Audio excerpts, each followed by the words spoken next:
सियासत टीवी के खुसूसी programme doctor से मुलाकात में आज हम आपकी मुलाकात डॉक्टर चेतन महाजन से करवा रहे हैं, जो हमारे शहर न सिर्फ शहर बल्कि हमारी रियासत के मुमताज़ माहिर अमराज शिकम हैं, यानी अंग्रेज़ी में उसे गैस्ट्रोएंट्रोलॉजिस्ट कहा जाता है। और नाज़रीन, आपको अच्छी तरह अंदाज़ा है कि पेट जो होता है वो तमाम बीमारियों की जड़ कहा जाता है। अगर किसी का पेट अच्छा हो तो समझिए आप उसकी सेहत अच्छी है, और जिसका पेट ख़राब हो तो समझिए उसे कई अमराज का शिकार समझा जाता है और अमराज का शिकार हो जाता है वो शख्सियत। लेकिन जब पेट की बात आती है तो हमें रुख करना पड़ता है माहिर अमराज शिकम से, यानी गैस्ट्रोएंट्रोलॉजिस्ट से। और लेकिन ऐसे कई लोग हैं जो अपने पेट की बीमारियों को या शिकम की बीमारियों को मुख्तलिफ बाबाओं से, आमिलों से और ऐसे लोगों से रुजू करते हैं जिनके पास डिग्रियां नहीं होती, जिनके पास असनादात नहीं होते, और जिसके नतीजे में वो कई एक बीमारियों का शिकार हो जाते हैं। यहाँ तक कि छोटी आंत से लेकर बड़ी आंत, यहाँ तक कि पित्ते की पथरी को भी लोग अजीब व गरीब तरीके से उसका इलाज करवाते हैं। लेकिन अगर आप हकीकी डॉक्टर से और माहिर अमराज शिकम से आप रुजू होते हैं तो मैं समझता हूँ कि तमाम बीमारियों का इलाज हो सकता है। आज आपकी मुलाकात हम ऐसे ही डॉक्टर से करवा रहे हैं जो गैर मामूली सलाहियत रखते हैं, ख़ास तौर पर लिवर सर्जरी में। आपको अंदाज़ा होगा कि लिवर सर्जरी जो होती है कई बहुत ही कम मुकामात पर हिंदुस्तान में होती है, और हिंदुस्तान फिल वक्त लिवर सर्जरी का मैं समझता हूँ कि एशिया में हब बन गया है, मरकज़ बन गया है। बहरहाल मैं नाज़रीन और डॉक्टर के बीच में आने से मैं समझता हूँ कि खलल पैदा हो रहा है, इसलिए मैं चाहूँगा कि डायरेक्ट आपको डॉक्टर साहब से मुलाकात करवाऊँ। आपका बहुत बहुत वेलकम है, खैर मकदम है हमारे स्टूडियो में। डॉक्टर साहब, आपके बारे में हमने बहुत कुछ सुन रखा है, और ख़ास तौर पर जो जिगर की बात होती है तो जिगर से हर किसी को मोहब्बत होती है। तो यही कहा जाता है कि औलाद को भी जिगर से ताबीर किया जाता है। तो आप जब पेट की बीमारी की बात आती है तो आज का जो सबसे अहम मसला है वो है एसिडिटी, उर्दू में उसे तेजाबियत कहते हैं। तो ये क्या है? जी, सबसे पहले सारे मेरे सियासत के दर्शकों को बहुत बहुत सलाम। और आई रियली थैंक, और बड़ा मज़ा आएगा आप लोगों से ये बात करते हुए। तो एसिडिटी, जिसको हम कॉमन टर्म एसिडिटी जिसको बोलते हैं, वो एक्चुअली इक्वेट होता है हमारी पेट की थैली में जो रोज़ाना हर घंटे को, हर प्रहर को जो एसिड बनता है वो न्यूट्रलाइज किया जाता है शरीर की अंदर के तत्वों से ही। जब ये न्यूट्रलाइजेशन नहीं होता तब ये एसिड अपना जो जालिम जो उसका रूप होता है वो दिखाता है और अपने को तकलीफ देना शुरू करता है। और कॉमन तौर पे आम आदमी जो एसिडिटी जिसको कहता है उसके 2 या 3 उसके सिम्टम्स हैं। पहली बात, पेट और सीने में जलन।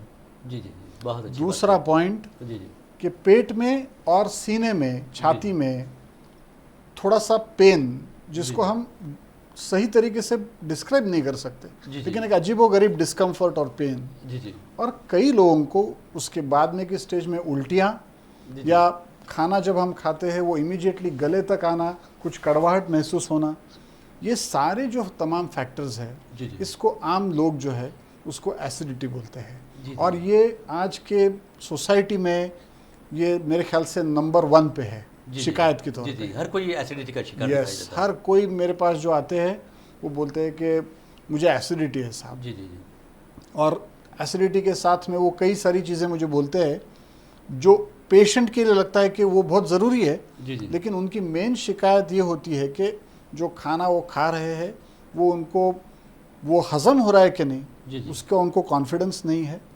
और फिर पेट फूल जाना, खराब डकार आना और जलन होते रहना, ये कंटिन्यूसली, ये सारी चीज़ें जो है जिसको हम एसिडिटी ये नाम से बोलते हैं। जी, एक बात बताइए डॉक्टर साहब, जैसा कि आपने कहा है कि एसिडिटी के दौरान पेट फूल जाता है और जो उसके सिम्टम्स है, ख़ास तौर पर सीने में जलन होती है और हल्का सा दर्द होता है जिसे बयान नहीं किया जा सकता अल्फाज में, तो क्या आप समझते हैं, अक्सर लोग ये कहते हैं कि जैसे ही सीने में जलन होती है, कुछ यानी आराम या बेचैनी आराम नहीं होता, बेचैनी पैदा महसूस करता है पेशेंट, तो फ़ौरन वो अमराज क़ल्ब यानी जो दिल का डॉक्टर है उससे रुजू हो जाता है।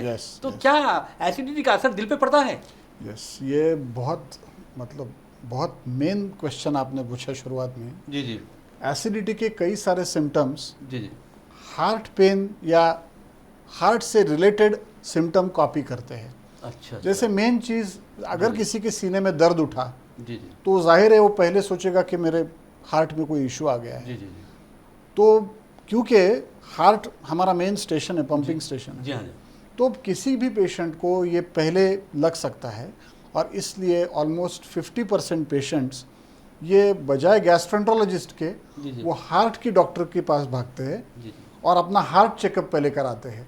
तो कई बार जब मैं मेरे पेशेंट्स देखता हूँ तो उनके पास में एक फाइल होती है मोटी, जिसमें ECG, जी जी जी 2D एको, कई लोगों के तो एंजियोग्राम भी हो चुके होते हैं। अरे जी तो ये कन्फ्यूजन ये सिम्टम्स की वजह से ज़रूर रहता है। जी जी जी। और एक दूसरा सवाल ये है कि जैसा कि आप पेट के बारे में बहुत ज़्यादा यानी हसास हैं, सेंसिटिव हैं, और ख़ासतौर पर जो मरीज़ आपसे रुजू होते हैं तो आपको तकलीफ भी होती होगी उनकी हालत देखकर। जी। तो जब पेट की बात आती है तो जिगर की बात बहुत ज़्यादा अहमियत रखती है। जी। आज ये देखा जा रहा है कि लोग बहुत ज़्यादा जिगर के अमराज में मुब्तला हैं। जैसे आप देखें हेपेटाइटिस C है, B है, और जो इरखान कहते हैं जॉन्डिस है। जी जी। तो इस बारे में किस तरह का इलाज होता है? देखिए, इरखान जिसको हम बीमारी समझते हैं जी जी वो एक्चुअल में सिम्टम है। जी जी मतलब आपका जिगर या लिवर जिसको हम बोलते हैं जी जी वो खराब हो रहा है या खराब हो चुका है, और उसका पहला अहम साइन होता है इरखान। जी जी तो जब हमारे पास पेशेंट्स आके बोलते हैं मुझे कि भाई मुझे इरखान हुआ है या जॉन्डिस हुआ है, इसका मतलब वो डिसीज़ नहीं है, जी जी। बल्कि वो लिवर डिसीज़ का अंदेशा दे रहा है। अच्छा। हाँ, तो ये मेरे ख्याल से हमारे जो दर्शक हैं उन्होंने पहले समझना चाहिए कि इरखान इज़ नॉट अ डिसीज़। इरखान बीमारी नहीं है, हाँ। इरखान सिम्टम है। हमें इरखान को पकड़ के लिवर में क्या खराबी आई है ये सोचना पड़ता है, ये ढूंढना पड़ता है। जी जी।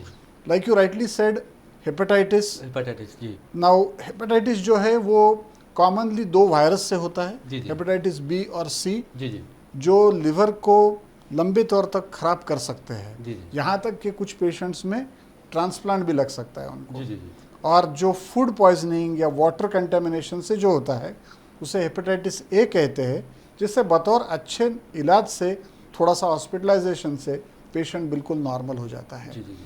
तो मेरे ख्याल से हेपेटाइटिस और लिवर से रिलेटेड आधे से ज़्यादा प्रॉब्लम ये मुझे लगता है अभी लाइफस्टाइल इश्यूज़ हैं, जी जी क्योंकि हम बोलते बहुत है और करते कुछ भी नहीं है। जी जी खुद की हेल्थ को लेके हम सीरियसली बात करते हैं, सीरियसली एक्शन नहीं लेते हैं। जी जी ये बात तो डाइट खराब रहना, अच्छा। या आजकल ये जो हम आम तौर पे जो अवेलेबल हो रहा है जिसको हम फास्ट फूड कहते हैं, जंक फूड कहते हैं। जंक फूड कहते जी, हैं, जी। पैक्ड फूड है, जी हाँ। ये सारे फूड्स में इस्तेमाल किए जाने वाले इंग्रेडिएंट्स, जी जी जो एक एक जो कंपोनेंट है वो सही तरीके से, या मैं बोलूँगा कि they are not the best quality control जी जी प्रोडक्ट्स। बहुत अच्छी बात कही आपने। तो उसमें से फॉर एग्जांपल कोई जाके रास्ते के साइड में कुछ खाता है, जी, जी। वो टेस्ट अच्छा आता है, उसका मज़ा आता है, लेकिन कोई ये सोचेगा नहीं कि कौन से प्रकार का ऑयल यूज़ किया गया है, जी हाँ जी हाँ। कितनी बार वो ऑयल गर्म होके ठंडा हुआ है। जी जी ये सारी चीज़ों की वजह से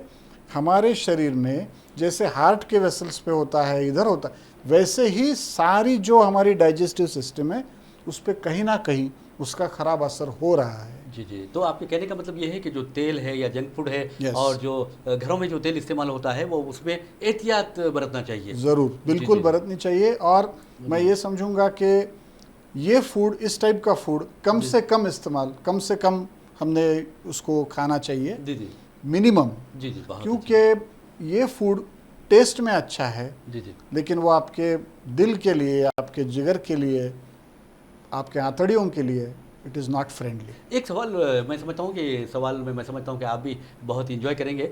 आजकल जो शादियाँ होती हैं, पर्टिकुलरली आप देखेंगे कि हमारे मुस्लिम माशरे में जो शादियाँ होती हैं वहाँ पर मसाले बहुत ज़्यादा इस्तेमाल होते हैं और डिफरेंट डिशेस बनाए जाते हैं। Yes. इवन मैं समझता हूँ 40 से लेकर 60 यानी 60 डिशेस भी होती हैं, मछली होती हैं, मुर्ग होते हैं, और मैं समझता हूँ मुख्तलिफ किस्म की चीज़ें होती हैं, मीठा होता है और चिकनाई वाली चीज़ें होती हैं। तो क्या मुसलसिल इस तरह के दावत अटेंड करने से भी जिगर पर असर पड़ता है या पेट पर असर पड़ता है?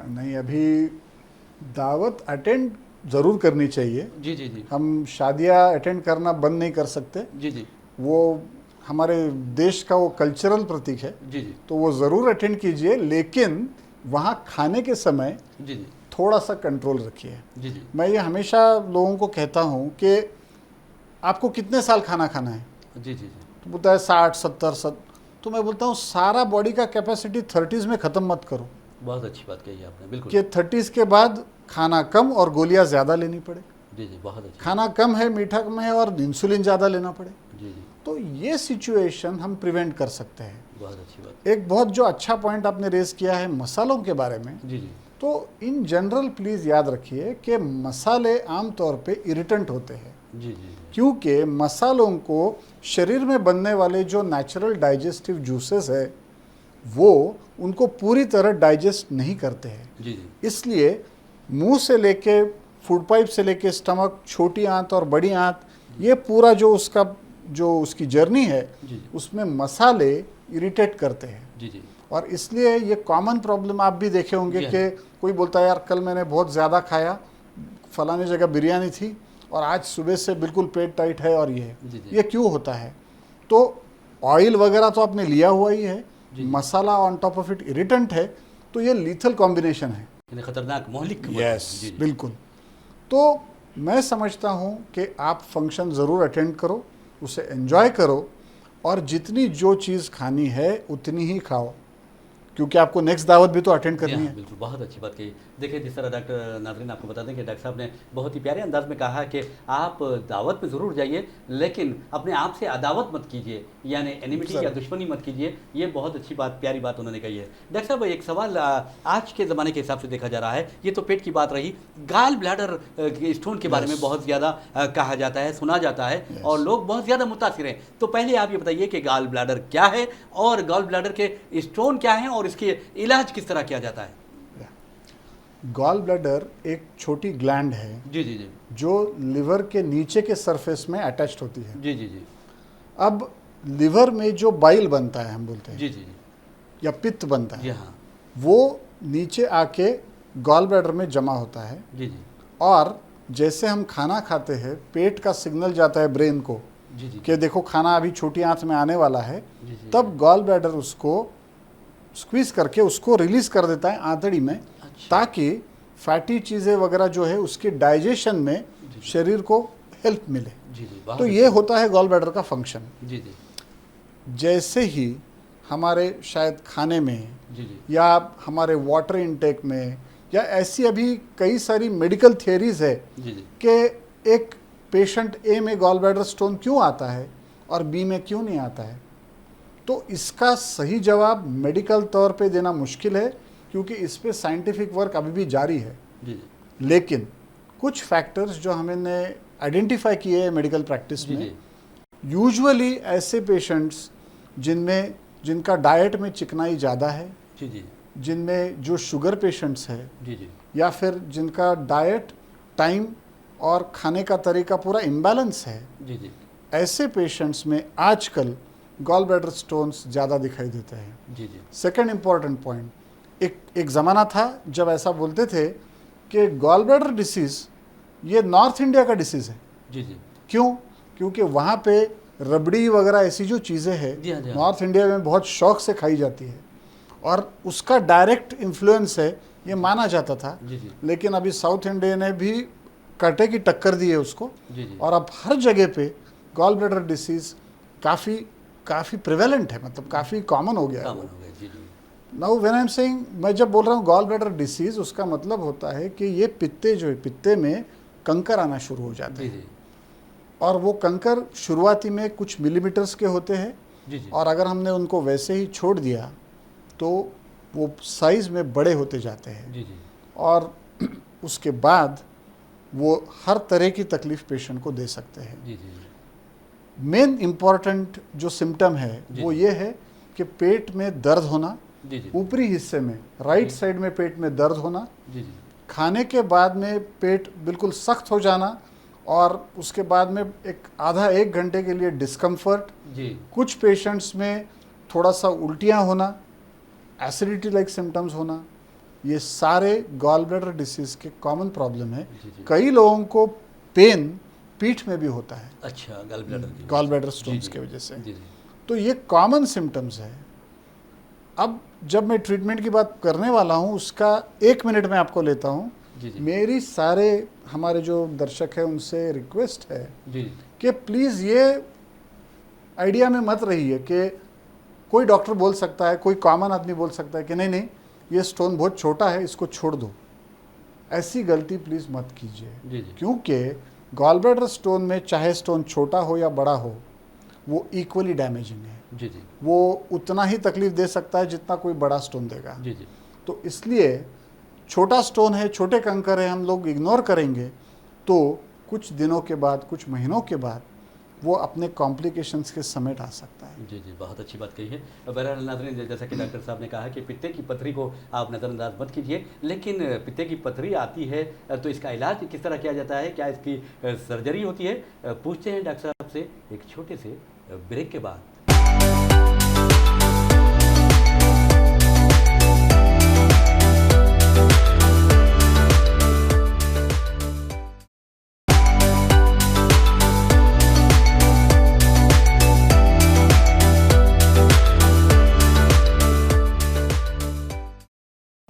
नाज़रीन, ब्रेक के बाद फिर से आपका खैर मकदम है। नाज़रीन, आप जैसा कि जानते हैं हम डॉक्टर चेतन महाजन जो हैं माहिर अमराज शिकम यानी गैस्ट्रोएंटरोलॉजिस्ट हैं और गैर मामूली सलाहियतों के हामिल हैं। लीवर सर्जरी के माहिर हैं और पैनक्रियाटिक सर्जरी के माहिर हैं। वो गैस्ट्रोइंटेस्टिनल एंड कोलोरेक्टल सर्जरी के भी वो माहिर हैं। इसके अलावा लैप्रोस्कोपिक सर्जरी के भी वो हमारी रियासत में माहिर समझे जाते हैं। नाज़रीन, आपको ये भी बता दें कि डॉक्टर चेतन महाजन जो हैं गैर मामूली इंसानियत, शराफत भी रखते हैं और जो हमारे उनसे जो मरीज़ रुजू होते हैं उन्हें आजकल ये देखा जाता है कि अक्सर डॉक्टर्स ऑपरेशन का या सर्जरी का मशवरा देते हैं, लेकिन वो अपने मरीज़ों को ज़्यादा से ज़्यादा कोशिश करते हैं कि सर्जरी से बचाएं, ऑपरेशन से बचाएं और दवाओं के ज़रिए उनका इलाज करें। ये डॉक्टर साहब की खूबी है। डॉक्टर साहब के बारे में आपको ये भी बता दूँ और डॉक्टर साहब खुद बताएंगे कि मैनकाइंड जो है मेमोरियल अफसर नसीम खातून, इससे ये वाबस्ता हैं, इसके डायरेक्टर हैं। डॉक्टर साहब, आज जब आपका प्रोफाइल मैंने देखा तो मुझे पता चला कि ये मैनकाइंड क्या है और किसने कायम किया है, क्यों कायम किया है और आपकी क्या जिम्मेदारियां हैं, थोड़ा सा मुख्तसर बताइए, फिर हम बीमारियों की तरफ चलते हैं। जी, मैनकाइंड ये जो सेंटर है ये सिर्फ और सिर्फ गैस्ट्रोएंटरोलॉजी, एंडोस्कोपी और सर्जरी, ये 3 चीज़ों से ये वाक़या रखता है। जी, ये सेंटर हमारे बहुत अजीज़ दोस्त डॉक्टर इरफान खान सेंडोज़ी, जी जी, उन्होंने अपने माता जी के मदर के मेमोरियल में ये उन्होंने इस्टेब्लिश किया था। जी जी, आज से 4 साल पहले। जी जी, और हमारी आइडिया ये थी, जैसे आपने पहले कहा कि जो ये गैस्ट्रोएंटरोलॉजी रिलेटेड जो मरीज़ होते हैं उन्हें सबसे बेहतरीन ट्रीटमेंट दी जाए और वो भी कॉस्ट इफ़ेक्टिव। तो ये एक ऐसा सेंटर है जहाँ पे गैस्ट्रोएंटरोलॉजी से रिलेटेड हर काम होता है। जी जी, जी जैसे लैब वर्क हो, एंडोस्कोपी हो, जी, जी, लैप्रोस्कोपी हो या दूसरे ऑपरेशंस हो, जी जी, ये सारे के सारे, ये सारी फैसिलिटीज़ एक ही रूफ के नीचे देने का हमारा प्रयास है, हमारी कोशिश है। जी जी, और जैसे आप बता रहे थे कि हमारी कोशिश ये रही है हमेशा जी जी, कि मेरे मरीज़ों को बेस्ट ट्रीटमेंट मिले और बेस्ट कॉस्ट में मिले। जी हाँ, ये बहुत तो अच्छी मेरी कोशिश हमेशा ये रहती है as a director of the hospital कि सारे के सारे जो प्राइसिंग है, चाहे वो एक एंडोस्कोपी हो या ऑपरेशन हो, उसे एस्केलेट ना होने देना चाहता। जी, बहुत अच्छी बात कही है। जी, दूसरी और सबसे इम्पॉर्टेंट बात जी, कि जिस मरीज़ को ऑपरेशन की ज़रूरत है उसी को वो एडवाइस दिया जाता है।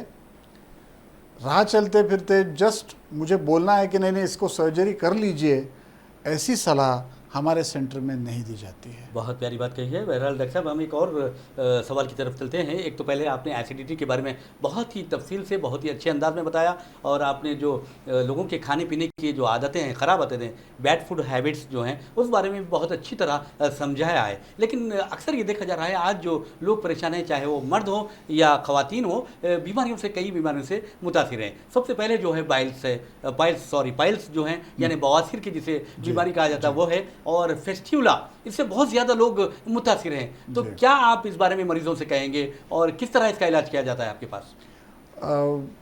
पाइल्स, फिशर और फिस्टुला ये हमारे सोसाइटी में बहुत रैम्पेंट है, बहुत कॉमन हो चुका है। जी जी, बड़ी ख़राब बात मुझे कई बार ये लगती है कि आज भी हमारे सोसाइटी में चाहे वो मर्द हो या औरत हो, ये चीज़ों को पकड़ के थोड़ी उनके मन में जो शर्म रहती है कि मैं कैसे डॉक्टर साहब से बोलूँ, कैसे मेरे फैमिली से शेयर करूँ, इसलिए कई सारे मरीज़ सफ़र होते रहते हैं। वो कई दिन कई महीने अपने क्लोज फैमिली मेम्बर्स को या डॉक्टर्स को अपनी शिकायत खुल के नहीं बोलते हैं। जी जी जी। और उसके लिए जब ये पेशेंट मेरे पास आते हैं तो ये काफ़ी पेशेंट्स को कॉम्प्लिकेशन हो चुके होते हैं। जी जी। क्योंकि बीमारी कई महीने, कुछ पेशेंट्स में कई साल से चली आ रही है। जी जी। और पेशेंट बिल्कुल खामोश रह के सफ़र करते जा रहा है। जी जी, शर्म के मारे। शर्म के मारे, सोसाइटी का टैबू लगता है उनको। जी जी। तो मैं सबसे पहले ये कहूँगा कि प्लीज़ ऐसी बीमारी अगर आपको है तो ये आपने मांगी नहीं है किसी से, ये आपको हुई है, इसमें आपकी कोई गलती नहीं है, तो प्लीज़ खुलकर आगे आइए और हमारे साथ शेयर कीजिए। पहली बात, ये तीनों बीमारियों के लिए, पाइल्स, फिशर और फिस्टुलास के लिए सर्जरी बहुत बेहतरीन तरीके से ट्रीटमेंट करती है। जी जी। सर्जरी होने के बाद में ये पाइल्स वगैरह के प्रॉब्लम दोबारा आने के चांसेस बहुत कम है। मैं ये नहीं कहूँगा कि आ ही नहीं सकते। जी जी। कुछ फिस्टुलास इस प्रकार से होते हैं जो कॉम्प्लिकेटेड रहते हैं। जी जी। उनमें कई पेशेंट्स में हमको 2 स्टेज या कभी कभी 3 स्टेज का भी ऑपरेशन करना पड़ता है, लेकिन इसकी हम पेशेंट को पहले ही जानकारी देते हैं जी जी। कि आपका मर्ज ऐसा है कि इसको 2 स्टेज में सर्जरी लग सकता है। जी जी। तो पेशेंट को सारी की सारी आइडिया रहती है, उसे जानकारी रहती है कि नहीं, ये फाइनल प्रोडक्ट नहीं है, मुझे और भी इसके लिए सर्जरी लग सकती है। लेकिन रही बात पाइल्स की या फिशर की, 1 स्टेज ऑपरेशन, संपूर्ण कंप्लीट ट्रीटमेंट। और जो लोगों के दिमाग में वहम है सर्जरी के बारे में कि अगर मैं पाइल्स की सर्जरी कराता हूँ तो दूसरा मुझे कुछ कंट्रोल का प्रॉब्लम आ जाएगा, मोशन का वगैरह, ये सारी गलत चीज़ें हैं। एक्सपीरियंस्ड अच्छे डॉक्टर के हाथों किए गए ऑपरेशन के ऐसे कॉम्प्लिकेशंस कभी नहीं होते हैं। और इसलिए मैं चाहूँगा कि प्लीज़ अपना समय और पैसा जो है वो कोई इश्तिहार लेके वगैरह ऐसे जगहों पे जाने के बजाय क्वालिफाइड डॉक्टर के पास अगर आप जल्दी पहुँचेंगे तो आपकी सफ़रिंग कम होगी और आपका इलाज 100% कंप्लीट होगा। जी जी, ये बहुत अच्छी बात बताई डॉक्टर साहब ने। डॉक्टर साहब, एक सवाल ये पैदा होता है कि जैसा कि आपने बात की है पाइल्स की, फिशर्स की बात की है, तो पाइल्स के बारे में लोग जानते हैं कि क्या होती है, ये बवासीर या आम बीमारी है, ये मालूम होता है, लेकिन अक्सर लोग फिस्टुला क्या होता है इस बारे में जानते नहीं और शर्मा के बोलते भी नहीं। तो क्या होता है ये फिस्टुला, होता क्या है? फिस्टुला एक ऐसा डिसीज़ है या ऐसी बीमारी है जिसमें जो मोशन करने की जो जगह है एनल कैनाल, उसके बाजू में कहीं एक छोटा होल आ जाता है। अच्छा। जहाँ से थोड़ा सा पस डिस्चार्ज, अच्छा, या जिसको हम थोड़ा सा ब्लड टाइप डिस्चार्ज ऐसा होना शुरू होता है। जी जी। कुछ पेशेंट्स में पेन होता है, कुछ पेशेंट्स में पेन बिल्कुल नहीं होता है। जी जी जी। लेकिन कई डायबिटिक या एडवांस डायबिटिक पेशेंट्स में इसमें पेन आके, फीवर आके, पस डिस्चार्ज होना ये भी कॉमन है। जी जी। तो बेसिकली ये जो ओपनिंग बाहर रहती है जी जी। उसका कहीं ना कहीं एक छोटा कनेक्शन हमारी बड़ी आंत एनल कैनाल से रहता है। अच्छा। और इसलिए ये सिक्रीशन, ये मवाद है, ये चलते रहता है। जी जी। इसको बोलते हैं फिस्टुला। फिस्टुला के मेडिकली देखा जाए तो कई टाइप्स है, जी जी। अलग अलग तरीके के ये होते हैं। जिस टाइप का वो फिस्टुला है, जितना कॉम्प्लिकेटेड है, उसके मुताबिक उसे ट्रीटमेंट दिया जाता है। जी। बहुत कम ऐसे फिस्टुलाज रहेंगे जो बिना सर्जरी के अपने आप बंद हो जाएंगे। अच्छा। लेकिन मेरे अनुभव में लगभग 85% से भी ज़्यादा फिस्टुला के पेशेंट्स को सर्जरी ज़रूरी है। जी जी। और जैसे मैंने बताया कि इसके एक्सपर्ट को या सही डॉक्टर को मिलने के बाद ही इसका सही इलाज होगा। कई बार हमारे कुछ बड़े से अनफॉर्चुनेट पेशेंट्स ऐसे कई जगहों में या डॉक्टर्स के या क्लिनिक्स में ऐसा फंस जाते हैं जहाँ पे इलाज पूरा नहीं होता है। जी जी। और फिर हमें फ्रस्ट्रेशन आता है, बड़ा डिप्रेस्ड लगता है कि ये क्या प्रॉब्लम है, मैंने इतना पैसा खर्च किया वगैरह वगैरह। जी जी। इससे बचने के लिए सही डॉक्टर चुनिए और फिस्टुला का इलाज अच्छे से हो सकता है। बहुत अच्छी प्यारी बात कही है आपने, और मैं समझता हूँ कि हमारे जो दर्शक हैं, ये जो हमारे नाज़रीन हैं, वो अच्छी तरह समझ गए होंगे। और सबसे अहम बात होती है, अगर बीमारियों से बचना है तो शर्म से बचना होगा, ख़ास तौर पे इस तरह की बीमारियों से, यानी बवासीर से, नवासीर से, और जो फिस्टुला की जो बात की है उससे बचने के लिए आपको शर्म से बचना होगा, और डॉक्टर से, और वो भी क्वालिफाइड डॉक्टर से रुजू होना बहुत ज़रूरी है। डॉक्टर साहब, एक और बात जो अहम है, एक नहीं दो बातें बताऊंगा मैं आपको। एक तो स्ट्रेस है और दूसरे डाइट है। तो आप पहले स्ट्रेस है उस पर रोशनी डालिए, ताकि हमारे नाज़रीन भी समझ सकें कि स्ट्रेस की क्या अहमियत है और स्ट्रेस क्या है। स्ट्रेस एक ऐसी बीमारी है जो सबको लग चुकी है। जी जी। उसका परसेंटेज सिर्फ अलग अलग है। कोई बहुत ज़्यादा स्ट्रेस में है जी जी। और कोई बहुत कम स्ट्रेस में है, तो स्ट्रेस है। अच्छा। स्ट्रेस हम खुद जनरेट करते हैं। जी जी। स्ट्रेस का मतलब ये है कि एक कोई चीज़ है जो आप करना चाहते हो, जी जी। जो आज आपको एक काम करना है, आपके मन में वो है, जी जी। और वो आप जाके कर देते हो। जी जी। आमतौर पे जी। जब स्ट्रेस होता है तो आदमी काम डिसाइड करने के बाद में उसके बारे में सोचना शुरू करता है। कई लोग ऐसे होते हैं, वो ये भी सोचते कि ये होगा नहीं होगा, 10 बजे करना था, अब 9:30 बज गए, ये कब होने वाला है।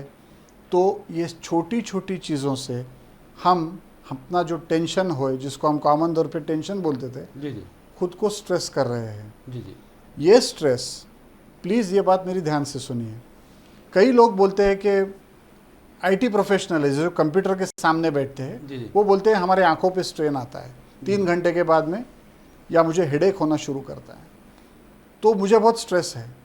अब जब आप ये बता रहे हो कि मुझे हेडेक है, मेरी आंखें जल रही है, मेरे कान में ये हुआ है, वो हम इजीली इसलिए बता पाते हैं क्योंकि आँख हो, सर हो, ये हमें दिखाई देता है। जी जी। लेकिन क्या आपने कभी सोचा है कि यही स्ट्रेस का परिणाम आपके डाइजेस्टिव सिस्टम पे भी हो रहा है, हाँ, लेकिन वो आपको दिखाई नहीं दे रही है। जी जी जी। हम अपनी डाइजेस्टिव सिस्टम देख नहीं सकते खोल के, लेकिन स्ट्रेस उससे भी हो रहा है।